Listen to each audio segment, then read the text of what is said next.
If you can't raise money, it's not the market, it's you. If you're struggling to raise venture capital funds, I'm gonna tell you something that most people won't. It's not the pitch deck, it's not your connections, it's the way you're building your business. I'm Sara Hood. I sit on over 10 advisory boards. I have helped founders raise millions of dollars in venture funding, and I invest in the least funded demographic in this country. So I know what gets funded and what gets ignored. In this video, I'm gonna give you the 7 brutal reasons your startup isn't getting funding and how to fix it before your next no becomes permanent. Number 1, VCs don't invest in small ideas, they invest in dominant outcomes. If your idea can't become a billion-dollar company, VCs aren't interested. It's not personal, it's just the math. VCs aren't in the business of funding good ideas. They fund great outcomes. If your vision stops at just making a living and not changing a category, we're not interested. A lot of founders are building great companies, but they're not building venture scale companies. VCs are limited on time and capital. They're not looking for good businesses. They're looking for fund returning monsters. Even a $100 million business might not be enough unless the path to $1 billion is obvious. VCs will often filter in the first 2 minutes of a pitch whether or not they're going to invest if the market feels capped. If your TAM, which is your total addressable market, isn't big enough, or if you can't communicate how you'll dominate your category, you're going to get ignored and told no before your pitch is ever done. Number 2, hear me well. VC is not charity. It is a high stakes bet. Let me say this with all the love and clarity that I have in my heart. VC money is not a blessing. It's a business deal, a bet, a contract. You're not being rewarded for how hard you're working. You're being evaluated for how fast and how far you can make your business scale. So if you're pitching for money like you're asking for help, stop. They're not here to rescue you. VCs have LPs or limited partners that they must deliver to, and ideally 10x or more. Every dollar a VC invests is with an expectation of an exit, ideally in 5 to 7 years. You're selling a promise of exponential return, not a sob story or a building slow story. So if your story isn't centered around scale, speed, outcome, your ask feels like a donation and not an investment. Number 3, founders confuse good businesses with VC-backable businesses. Just because your company is profitable doesn't mean it's fundable. Your business may very well be profitable. It might be helping the community. It might change lives. But if it's not on a path to hypergrowth, VCs don't care.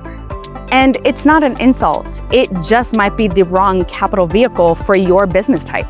You might be doing $2 million a year, but if it doesn't show hypergrowth, VCs just don't care. VC-backed companies aren't typically profitable, but grow rapidly. Think Airbnb or Uber.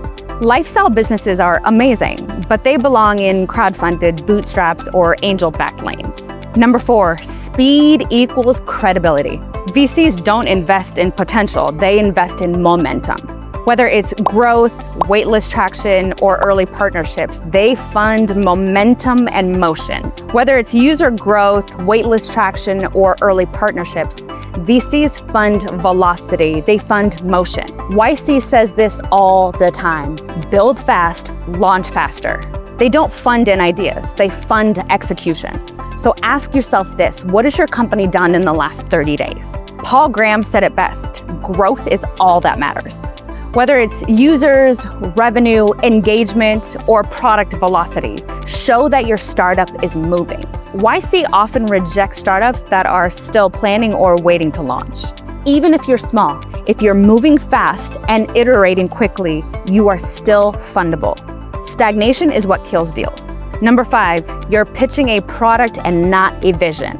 Your pitch is boring because it's all product and no outcome. I see this every day. You're spending all of your energy pitching what your product does and not enough time explaining what changes when you win. Don't tell me about your dashboard. Tell me about how you will shift your entire industry. Tell me how you become a verb. Tell me how this exits at a $2 billion valuation. Most founders explain what the product does.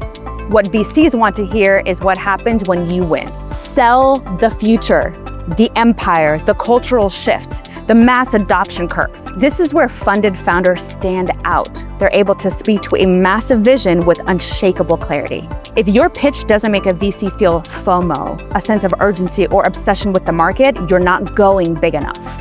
Because that is what investors are buying into, a future they can profit from.